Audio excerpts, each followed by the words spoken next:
Look at a map of the Mediterranean Sea right now. That blue expanse between Europe and Africa, the water that launched 1,000 ships, the cradle of Western civilization. Now imagine it gone, not drained by humans, not polluted away, just evaporated, dried up into a vast salt desert 2 miles below where the surface used to be. It happened about 6 million years ago, and it might be the most dramatic vanishing act in Earth's recent history, the Messinian salinity crisis. That is what geologists call it. A period when the Mediterranean Sea nearly disappeared, when a body of water roughly the size of the continental United States evaporated down to a few scattered lakes, when one of Earth's great oceans became a desert deeper than the Grand Canyon. If you are settling in for the night, this is the kind of story that belongs in the dark hours. The tale of an ocean that vanished and returned, of salt deposits miles thick, of a waterfall that would have dwarfed anything on Earth today. Subscribe and stick around. Let's start with what we know for certain. Beneath the floor of the modern Mediterranean Sea lies a layer of salt. Not a thin layer, a layer up to 3 kilometers thick in some places. Enough salt to cover the entire Earth in a layer 40 meters deep. Where did all that salt come from? The answer is the Mediterranean itself. When seawater evaporates, it leaves salt behind. That is how salt flats form in desert lakes.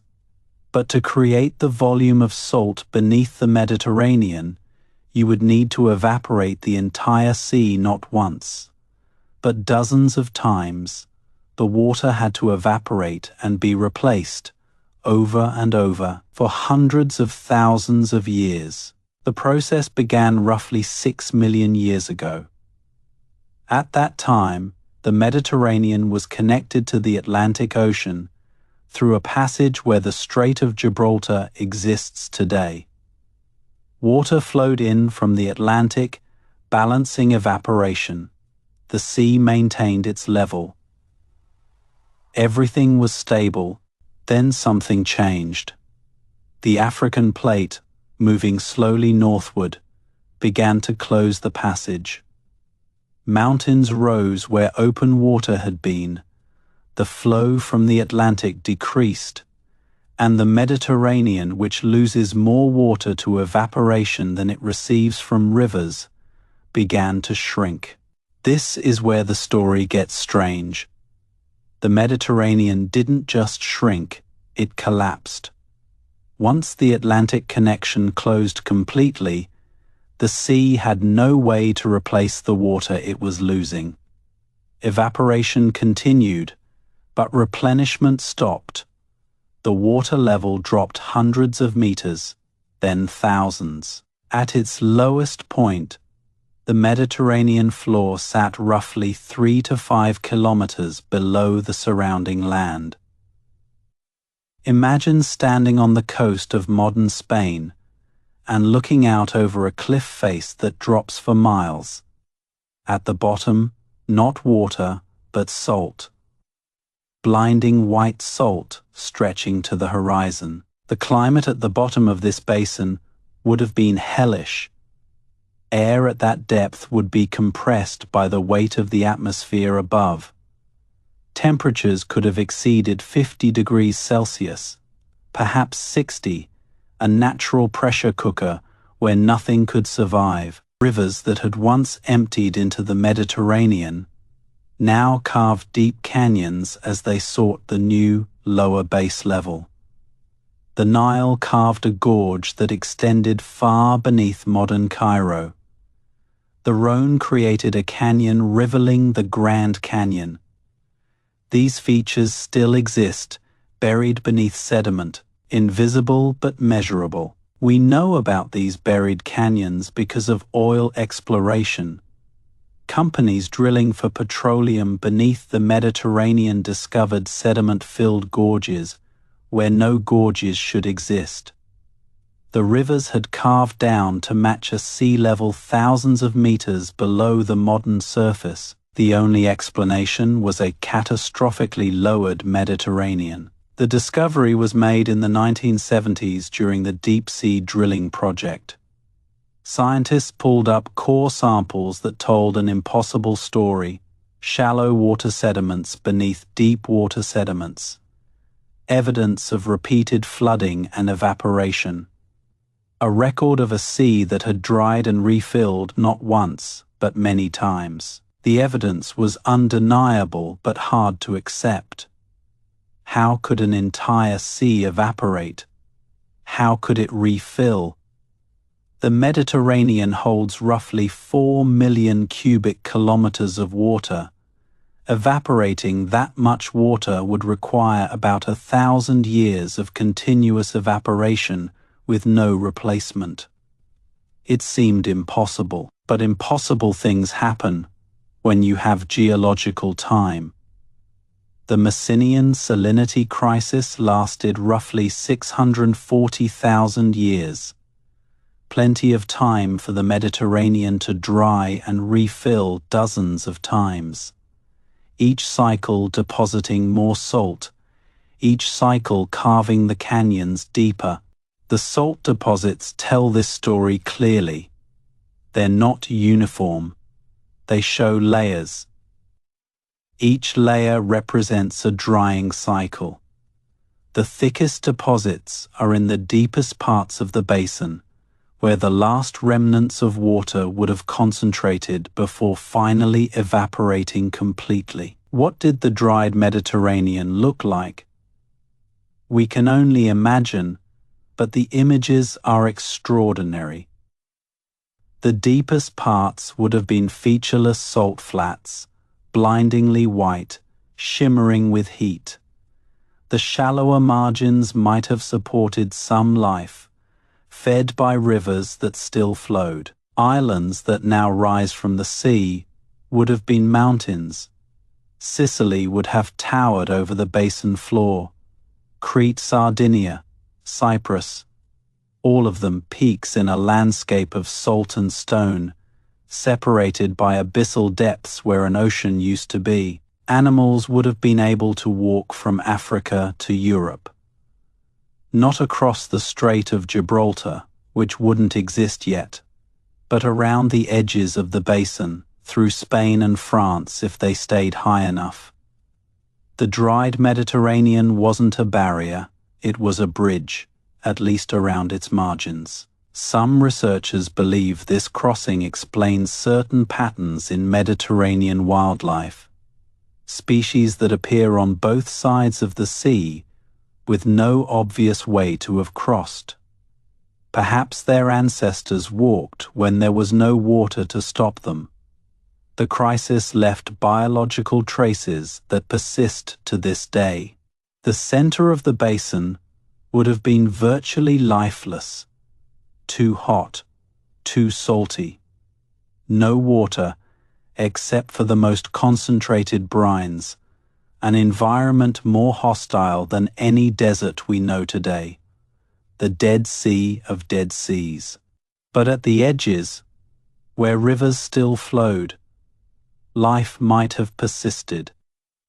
Oases fed by the Nile or the Rhone, pockets of green in a world of white, animals clustering around the only reliable water sources, strange ecosystems unlike anything on Earth today. The crisis didn't happen all at once. There were wet periods and dry periods, times when Atlantic water trickled in and the basin partially refilled, times when the connection closed completely and evaporation dominated.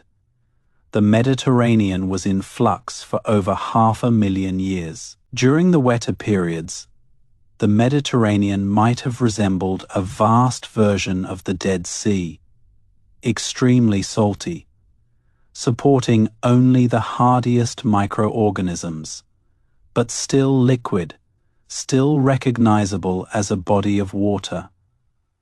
These phases alternated with the complete desiccation, and then, roughly 5.3 million years ago, everything changed. The barrier that had closed the Atlantic connection finally broke, and the Atlantic poured in. The Zanclean flood. That is what we call the refilling of the Mediterranean. It was, by some estimates, the largest flood in Earth's history, water pouring through what is now the Strait of Gibraltar at rates that stagger the imagination. Some models suggest the flood could have filled the Mediterranean in as little as a few months to 2 years. The flow rate at its peak might have been 1,000 times greater than the Amazon River, a waterfall into the basin that dwarfed Niagara by orders of magnitude. Other models suggest a slower fill, taking tens of thousands of years. The truth probably lies somewhere in between, but even the slower estimates involve water flows unlike anything in human experience. The basin that had taken hundreds of thousands of years to dry refilled in a geological instant. If any creatures had adapted to live in the dried basin, the flood would have killed them all. The environment that had existed for 500,000 years was erased in perhaps a few millennia, replaced by the Mediterranean we know today. A sea that seems eternal but is, in fact, remarkably young. The evidence for the flood is written in the sea floor near Gibraltar. Massive erosional features carved by water pouring through the strait. A gorge beneath the modern seafloor that records the violence of the inflow.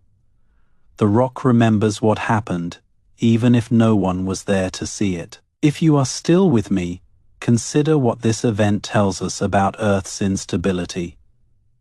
We think of geography as fixed. Mountains are mountains, seas are seas. The map we learnt in school seems permanent. But it isn't. The Mediterranean disappeared and reappeared in what amounts to a geological eye blink. 6 million years is a long time in human terms. But in Earth terms, it is recent. Dinosaurs had been extinct for 60 million years when the Mediterranean dried up. Mammals were already diverse. Africa was recognizable. The world was not that different from today. Our ancestors might have been affected. 6 million years ago, early hominins were beginning to diverge from other apes in Africa. The climate changes caused by a dried Mediterranean would have rippled across the continent. Some researchers speculate about connections between the crisis and human evolution. The dried Mediterranean would have affected global climate. Less evaporation from the sea meant less rainfall in surrounding regions. Weather patterns would have shifted. Ecosystems would have changed. The effects would have been felt far beyond the Mediterranean basin itself. Africa, in particular, might have become drier. The Mediterranean is a major source of moisture for northeastern Africa. Remove that moisture source and you change the environment that our ancestors were adapting to. The crisis might have been part of the selective pressure that shaped us. This is speculative, of course. We can't prove direct connections between the Messinian crisis and human evolution. The timing is suggestive but not conclusive. Research continues to explore these possibilities. What we can say for certain is that the Mediterranean has dried before and could, theoretically, dry again. The same geological processes that closed the Atlantic connection still operate. Africa continues to move northward. The Strait of Gibraltar could close again in the geological future. Estimates suggest the strait might close in a few million years. When it does, the Mediterranean will begin to evaporate again. Unless humans intervene, the crisis could repeat. Our distant descendants might face a choice: let the sea die or keep it open artificially. That is a problem for a very distant future, but it illustrates something important. The world is dynamic. Stable states are temporary. What seems permanent is just long-lasting. The Mediterranean exists because a passage stays open. Close the passage and the sea dies. The Messinian salinity crisis also raises questions about life's resilience. The Mediterranean ecosystem was essentially destroyed twice. Once when the sea dried up, once when it reflooded, and yet life returned. The sea teems with species today, descendants of survivors or colonizers from the Atlantic. How did they survive? Some might have persisted in freshwater refugia fed by rivers. Others probably colonized from the Atlantic after the flood. The Mediterranean today is a young ecosystem, rebuilt from scratch after catastrophe. Its diversity is a testament to how quickly life can recover. The salt deposits left behind are a resource we still use. Mediterranean salt flats, like those in southern France, have been harvested for thousands of years. The mineral wealth of the crisis has shaped human history in small ways, even if we didn't know where it came from. And beneath the modern sea floor, the thicker deposits remain. Kilometers of salt that could supply humanity for millions of years if we needed it. A geological archive of a catastrophe that transformed a region. The discovery of the Messinian crisis changed how geologists think about Earth's oceans. Before, seas seemed permanent. After, they seemed contingent. Bodies of water that exist because conditions happen to favor them. Conditions that can change. The Black Sea went through something similar. On a smaller scale, more recently, as recently as 7,000 years ago, it was a freshwater lake isolated from the Mediterranean. Then the Bosphorus flooded, connecting it to the global ocean, catastrophic floods reshaping geography. Some researchers believe the Black Sea flood inspired biblical flood narratives. Communities around the lake shore would have been devastated by rapidly rising waters. The trauma might have been preserved in story, passed down until it became myth. If the Black Sea flood became Noah's flood in cultural memory, imagine what the Zanclean flood would have meant to any creatures intelligent enough to witness it. An ocean pouring into a basin, water levels rising hundreds of meters in a human lifetime, the end of a world and the beginning of another. Of course, no humans existed to witness the Zanclean flood. Our lineage wouldn't become recognizably human for another 5 million years, but other animals saw it. Other species experienced the transformation. Their genetic and fossil traces might still hold memories of the event. If you are drifting off now, let the image of that flood carry you into sleep.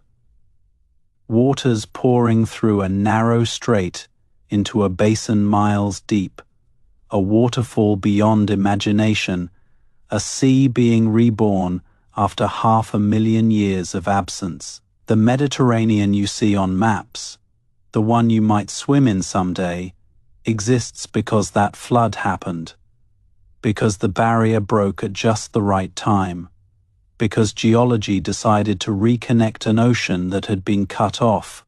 And it could all change again. Not in your lifetime, not in 1,000 lifetimes. But eventually, the processes that created the crisis are still operating. The Atlantic connection remains vulnerable. The sea that seems eternal is living on borrowed time. That is not a reason for anxiety. It is a reason for perspective. The world changes on timescales we can barely comprehend. What seems permanent is temporary. What seems fixed is flowing.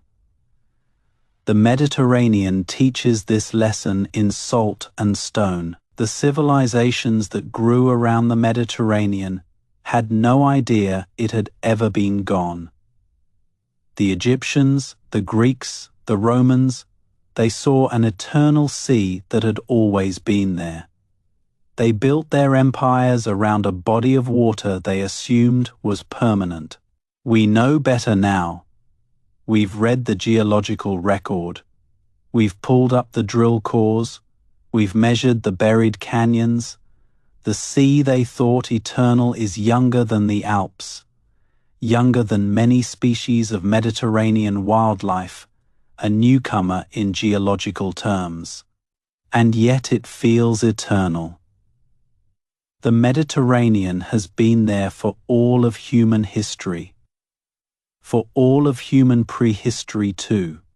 5 million years is long enough to seem forever. The gap between geological time and human time makes everything seem permanent. This is one of the gifts of geological literacy, the ability to see through the illusion of permanence, to understand that mountains rise and fall, seas come and go, continents drift. Everything flows on timescales we struggle to imagine. The Mediterranean will probably outlast our species. It has millions of years before the strait closes again. But it won't last forever. Nothing does. The ocean that disappeared will someday disappear again, whether or not anyone is around to notice. And when it does, the salt will accumulate again. The rivers will carve their canyons again. The cycle that played out 6 million years ago will repeat. Earth doesn't care about our timescales. It operates on its own rhythm. That is a humbling thought, but also a freeing one. The dramas we think are so important are tiny against this backdrop. The crises we worry about will pass. The changes we fear will stabilize. The world keeps turning, whether or not we're paying attention. Rest now with the Mediterranean. Let its waters calm you, knowing they're temporary. Let its depth comfort you, knowing it once was air. Let its existence reassure you, knowing it recovered from disappearing entirely.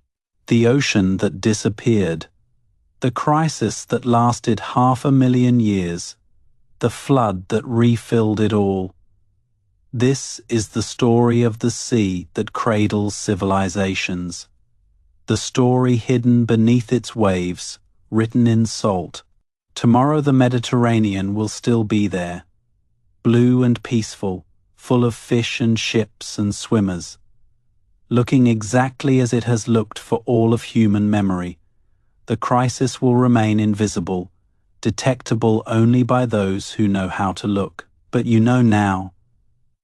You've seen beneath the surface. You've understood the salt deposits and the buried canyons and the incredible flood that ended the crisis. The Mediterranean will never look quite the same to you again. That is the gift of stories like this. They change how we see the world. They add depth to surfaces. They transform familiar places into sites of ancient drama. The Mediterranean becomes more than a sea. It becomes a survivor. Thanks for spending this time with the ocean that disappeared, with the salt and the canyons and the catastrophic flood, with the crisis that transformed a region and the recovery that made our world possible. Subscribe and stick around for more journeys into the hidden history of our planet. More stories of change and resilience. More evidence that the world is stranger and more dynamic than we usually let ourselves remember. Sleep well tonight. Dream of seas that vanish and return, of salt plains miles below where water flows today, of floods that remake geography, of a planet that keeps surprising us even after we think we know it. The Mediterranean holds its secret quietly. The water tells no tales, but beneath the waves, the salt remembers. And now, so do you. Good night from the ocean that disappeared. From the crisis that created kilometers of salt, from the flood that brought it back, from the sea that now cradles civilizations that have no idea how young it really is. The ocean that disappeared. It came back. It always does. Remember that. Good night. But before you drift away completely, there is more to this story worth exploring. The Messinian salinity crisis wasn't just about water and salt. It was about connection and isolation, about what happens when barriers form and ecosystems are cut off. The Mediterranean before the crisis was connected to the global ocean. Species flowed in and out. The ecosystem was part of something larger. When that connection broke, everything changed. Isolation does strange things to life. As the sea dried, species that couldn't escape would have faced increasingly harsh conditions. Water becoming saltier, habitat shrinking, competition intensifying. For the creatures trapped in the dying Mediterranean, it was a slow-motion extinction event. Some might have adapted. Extremophiles that could tolerate hypersaline conditions, creatures that found refugia near river mouths, where fresher water still flowed. Life is remarkably tenacious. But most Mediterranean species from before the crisis probably didn't make it. The Mediterranean we know today is populated mostly by Atlantic species. When the sea refilled, colonizers poured in from the ocean. They found a vast, empty habitat with no competition, the ecological equivalent of homesteading on virgin land. This explains why Mediterranean biodiversity is lower than you might expect. The sea hasn't had time to develop the endemic species' richness of older, more stable bodies of water. 5 million years sounds like a long time, but evolution works slowly. The Mediterranean is still filling up. Compare the Mediterranean to places like Lake Tanganyika in Africa. That lake has been continuously full of water for millions of years. It has evolved hundreds of endemic cichlid species found nowhere else. The Mediterranean has nothing comparable. Its youth shows in its species list, but some Mediterranean species are unique. The monk seal, certain species of fish and invertebrates. These might be descendants of the few survivors who made it through the crisis, or they might have evolved in the relatively short time since the refilling. Research continues to disentangle these possibilities. The crisis also affected the rocks beneath our feet. The thick salt deposits are now buried under sediment, but they influence modern geology. Salt is less dense than the rock above it. Under pressure, it flows. It pushes upward, creating structures that trap oil and gas. Much of the oil and gas exploration in the Mediterranean region targets structures created by Messinian salt. The crisis from 6 million years ago shapes the energy economy of today, ancient catastrophe becoming modern resource. The salt also affects seismic waves.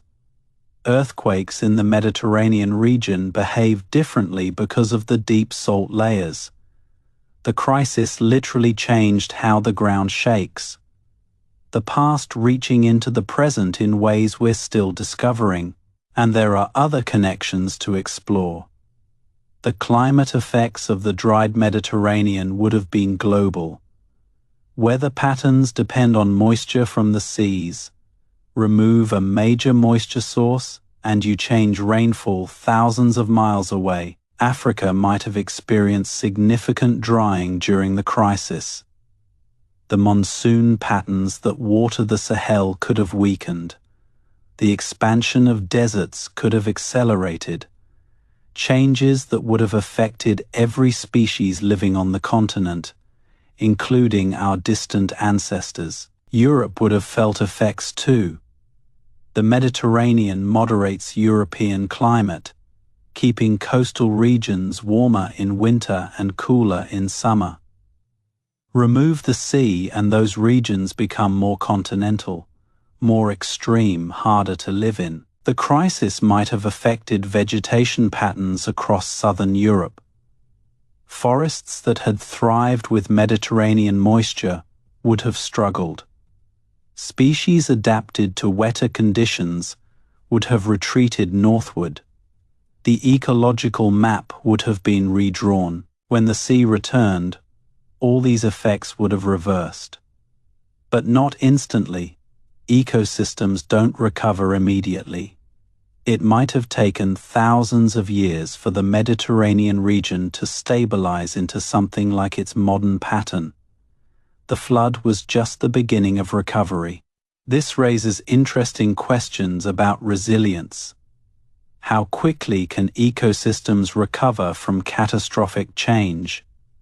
The Mediterranean provides a natural experiment, a sea destroyed and rebuilt, a region transformed and restored. The answer seems to be that recovery is possible, but slow. The modern Mediterranean is still recovering, in a sense still accumulating species, still developing the complex ecological relationships that characterize mature ecosystems. It is a young sea pretending to be an old one, and science can see through the disguise. Now let's consider the human dimension more deeply. The civilizations that grew around the Mediterranean had no scientific understanding of its history, but they did have mythology, stories about the sea that might carry echoes of geological truth. The Greeks told stories of floods and destruction, of lands drowned by angry gods, of survivors building new worlds from catastrophe. Could any of these stories trace back, through countless retellings, to actual geological events? Probably not the Messinian crisis directly. That happened 5 million years before any storytelling human existed. But the pattern of floods and destruction appears repeatedly in Mediterranean geology. The Black Sea floods 7,000 years ago, local floods and tsunamis throughout history. The cultural memory of catastrophe might be generic rather than specific. People living around the Mediterranean have experienced devastating floods repeatedly. They've developed stories to explain and cope with these events. The myths capture a truth about their environment, even if they don't refer to specific events. The Mediterranean itself is named for its position between lands. But that name assumes the sea is permanent, a gap between continents that has always been there. The Messinian crisis reveals this assumption as false. The gap wasn't always filled with water. If you had sailed the Mediterranean in a time machine 6 million years ago, you would have found yourself scraping across salt flats, your ship useless, your maps meaningless, the familiar geography erased, the world made strange by absence. And if you had waited, you would have witnessed the refilling. Waters pouring through the strait, rising day by day, drowning the salt flats, creating a new sea where desert had been, a reversal as dramatic as the original drying. The waterfall at Gibraltar during the Zanclean flood would have been audible for hundreds of miles. A roar of falling water unlike anything Earth has produced since. If any intelligent beings had existed to hear it, the sound would have been terrifying and awe-inspiring in equal measure, but no humans heard it. The only witnesses were animals and plants that couldn't understand what was happening, couldn't tell anyone, couldn't leave a record except in their genes and their fossils. We've reconstructed this story through patient scientific work. Drill cores pulled from the seafloor, seismic surveys mapping buried structures, fossil analysis dating the transition, chemistry revealing the salinity history piece by piece. The story emerged. It took decades. The first hints came in the 1960s. The full picture didn't emerge until the 1970s and 80s. Even now, details are being refined. The story of the Messinian crisis is still being written. New techniques keep revealing new details. Climate models simulating the dried basin, genetic analysis tracking, recolonization, detailed mapping of salt deposits. Each advance adds nuance to our understanding, and some questions remain open. Exactly how many drying and refilling cycles occurred? Exactly how deep did the basin get? Exactly how fast was the final flood? Scientists continue to debate these details while agreeing on the broad outline. The broad outline is dramatic enough.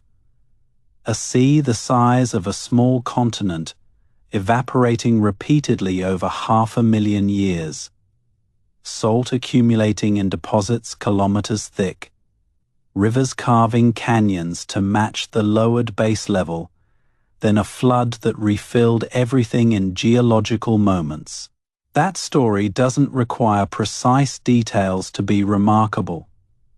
The approximate version is already among the most dramatic events in Earth's recent history.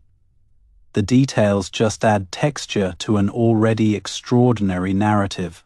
If you are still awake, consider what we've lost by not witnessing this event.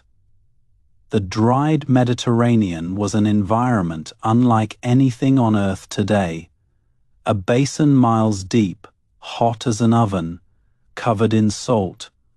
What creatures might have adapted to its edges? What ecosystems might have formed? We'll never know. The flood erased everything. The environment that might have produced unique adaptations was destroyed before it could leave a clear record. The crisis is a closed book, its pages dissolved in the returning waters. But maybe that is not entirely true. Perhaps some evidence survives. Perhaps there are fossils we haven't found yet. Perhaps genetic traces in modern species carry echoes of crisis-adapted ancestors. Science keeps surprising us with what it can recover. The floor of the dried Mediterranean would have been one of the most extreme environments Earth has ever produced. Temperatures hotter than any natural surface temperature today. Air pressure higher than anywhere else on the planet. A place that would have challenged even extremophile microorganisms. If life existed there, it was like nothing we know, adapted to conditions that no longer exist on Earth. Evolved solutions to problems that no other organism faces. The crisis might have produced biochemical innovations that were lost when the waters returned. This is speculation, of course. We have no evidence that any complex life survived in the deepest parts of the basin, but the margins were more hospitable. River mouths would have provided fresher water. Caves might have offered shade. Life finds a way even in extreme environments. The Messinian crisis teaches us about extremes, about how far conditions can deviate from what we consider normal, about the range of environments Earth can produce. It expands our sense of what is possible. Other planets might have similar stories. Mars probably had seas that evaporated. Europa and Enceladus have subsurface oceans that might someday disappear. The Messinian pattern could be universal. Seas forming and vanishing wherever conditions permit. Understanding the Mediterranean crisis helps us think about these distant worlds. What would it look like when an ocean dies? What evidence would it leave?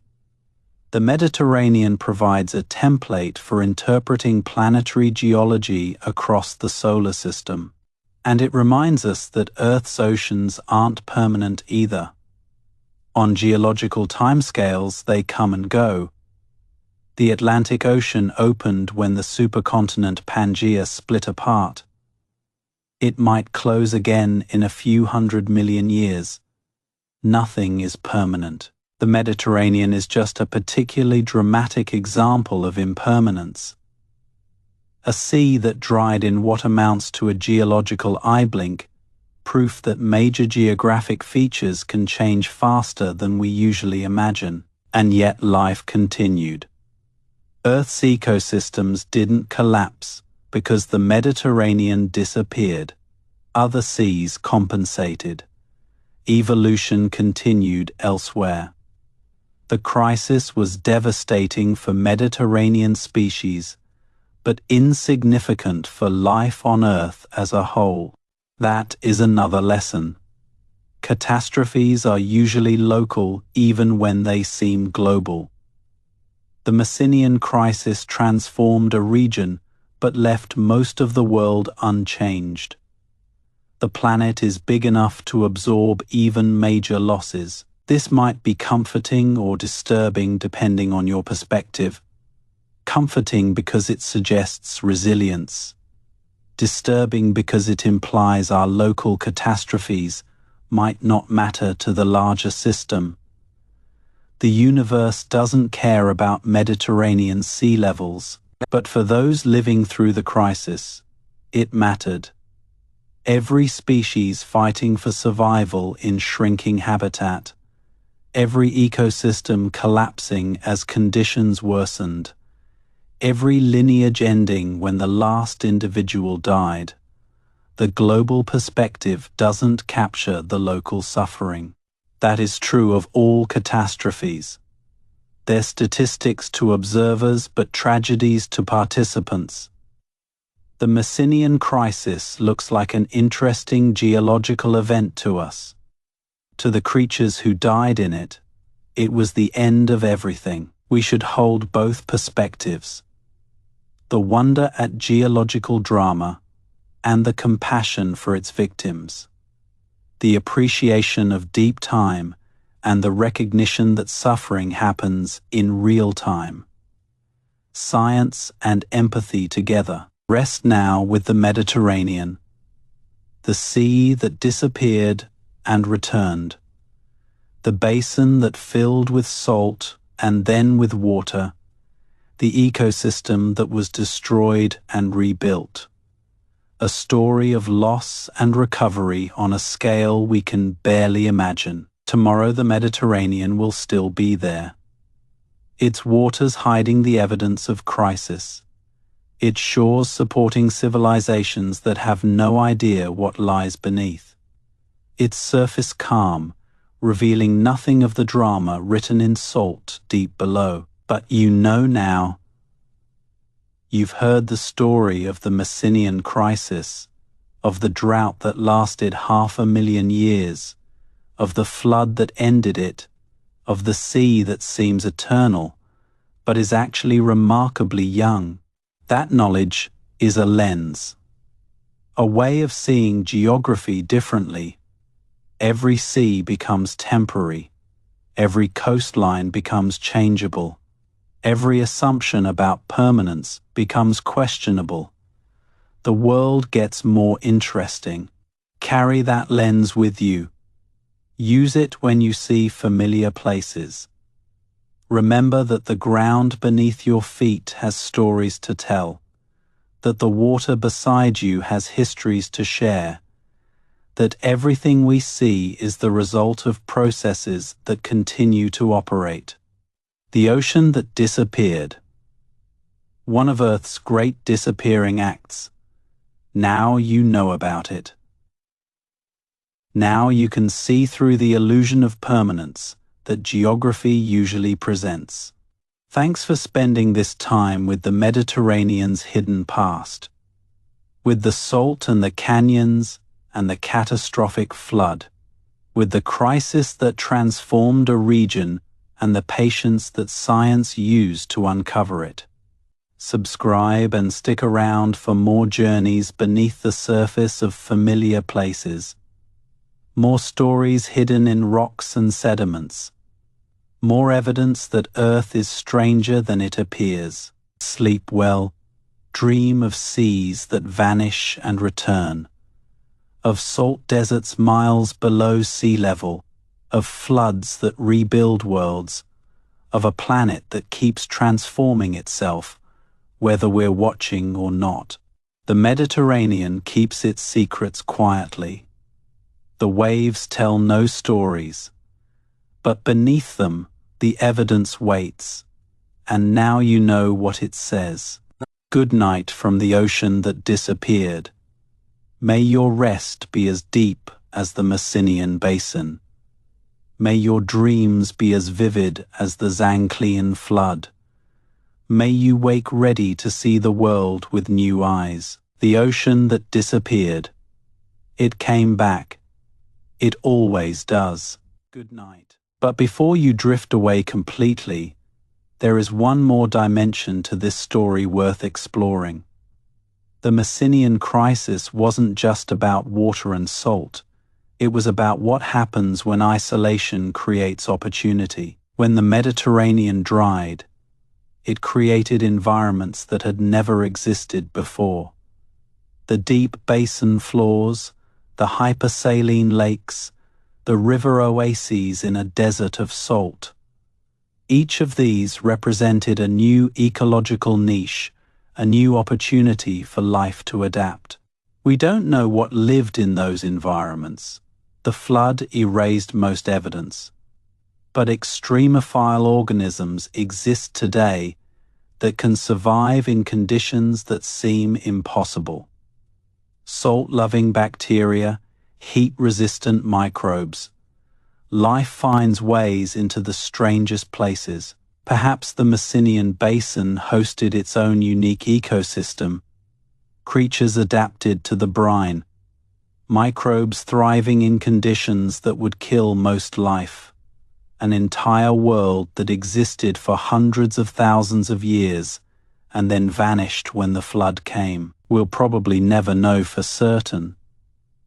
The evidence is too deeply buried or too completely destroyed, but the possibility is tantalizing, a lost world beneath the Mediterranean, erased by the very water that makes the sea habitable today. This connects to broader questions about life's resilience and creativity.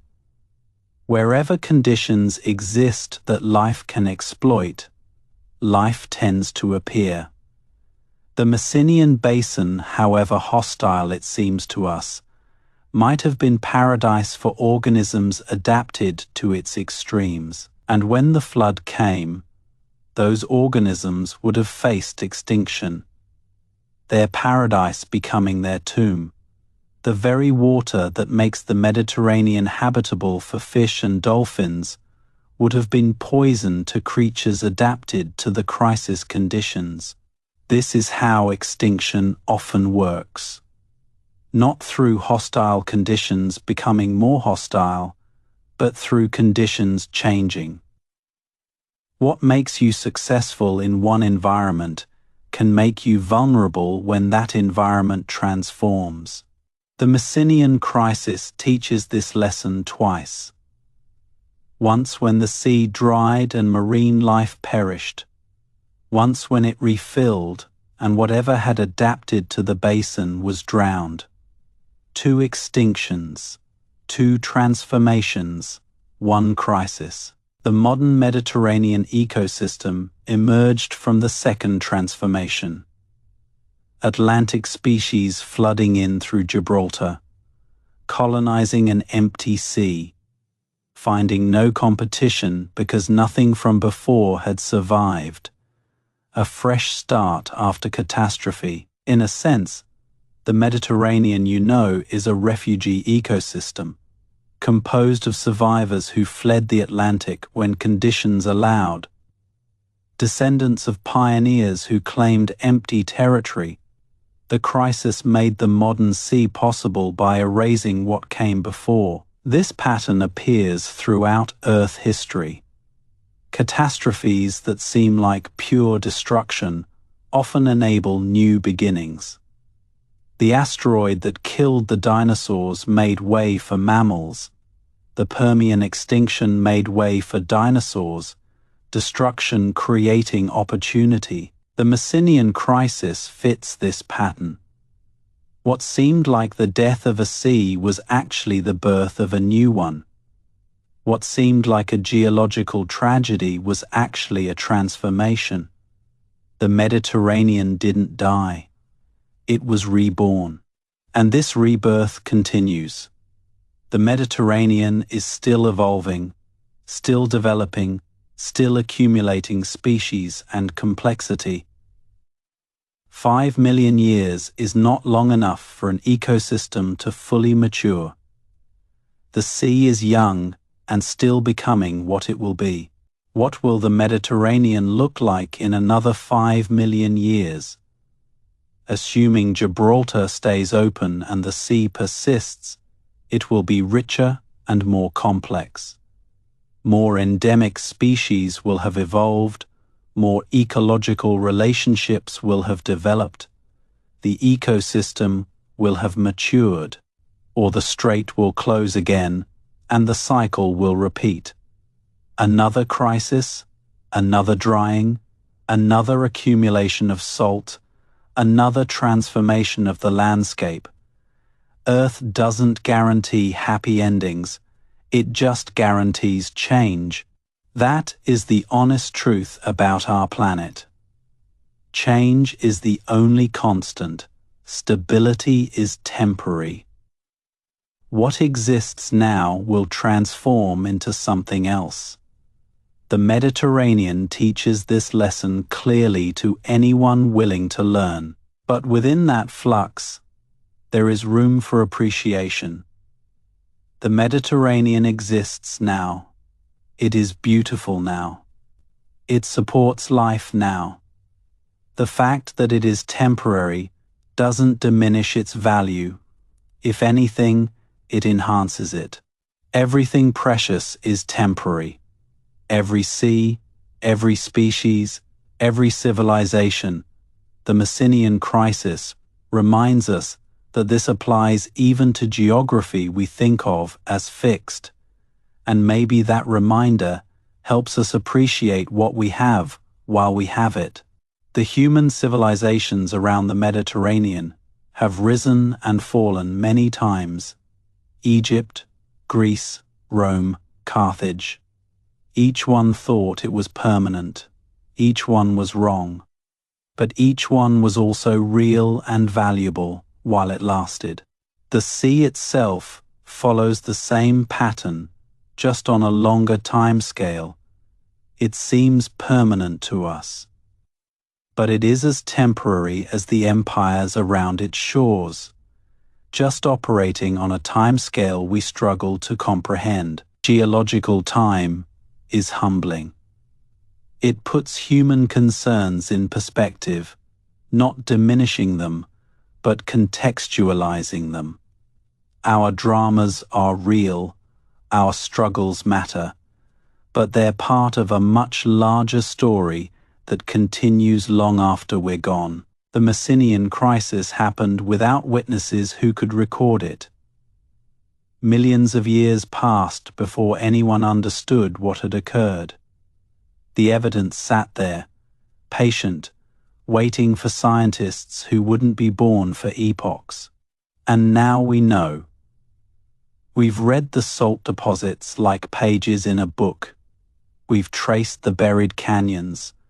We've modeled the floods. The story that was silent for 6 million years is now being told. That is a remarkable achievement.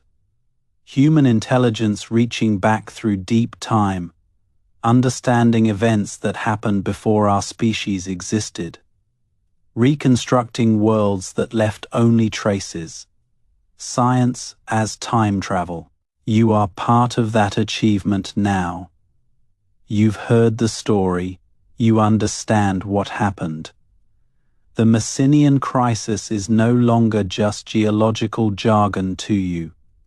It is a real event with real implications that you can picture in your mind. Carry that understanding with you. Let it change how you see the Mediterranean if you ever visit. Let it deepen your sense of what Earth is capable of. Let it expand your appreciation for geological time and planetary change. The ocean that disappeared left salt that we still mine today. The canyons it carved still influence hydrology. The biological exchanges it enabled still shape species distributions. The crisis ended, but its legacy persists, and the story persists too. Passed from researchers to textbooks to videos to conversations. Each telling keeping the Messinian crisis alive in human memory. The event that happened without human witnesses now has millions of them, across time. You are the latest in that chain. The story reached you tonight. What you do with it is up to you. Remember it, share it.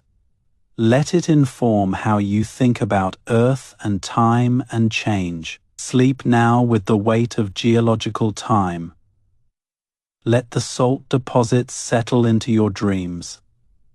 Let the vast canyons stretch through your imagination.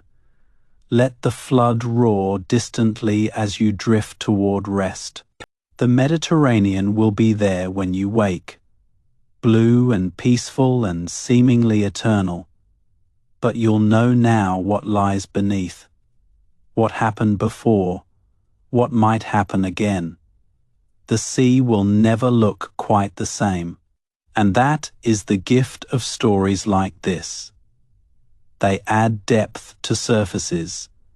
They reveal histories behind appearances. They transform familiar things into doorways to understanding. The world becomes richer when you know its stories. Thanks again for this time with the ocean that disappeared, with the salt and the heat and the flood, with the crisis that transformed a region and the science that uncovered it. Sleep well with the Mediterranean's secrets. The ocean that disappeared. It came back. It always does. That is the essential truth. Change happens, but so does recovery. Destruction happens, but so does renewal. The pattern continues. Good night.